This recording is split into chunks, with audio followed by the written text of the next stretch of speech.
guys, good everyone, and mega love shoutout. Ayan, ang aking binili na avocado kahapon guys. Labo siya, bisan ugagmay siya pero labo.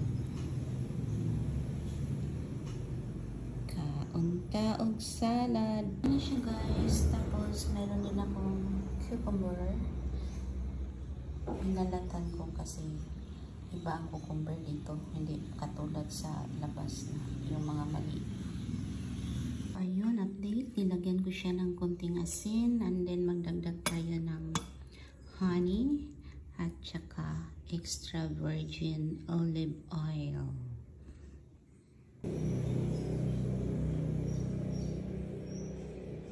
So, yan na siya guys. Haluin mo lang. Yan. Pwede mo na ito kainin. Pero kung hindi ka sanay, hindi ka talaga gusto nitong kakain. But I'm used to it dati doon sa Turkey. Lagi kong ginagawa to dati pag mayroong avocado. Kain tayo! Kain na tayo guys. Ito, may pan. Ayan, tabangon nga pan. Ayan, kain. Miss ko na ang Turkish katong bagel.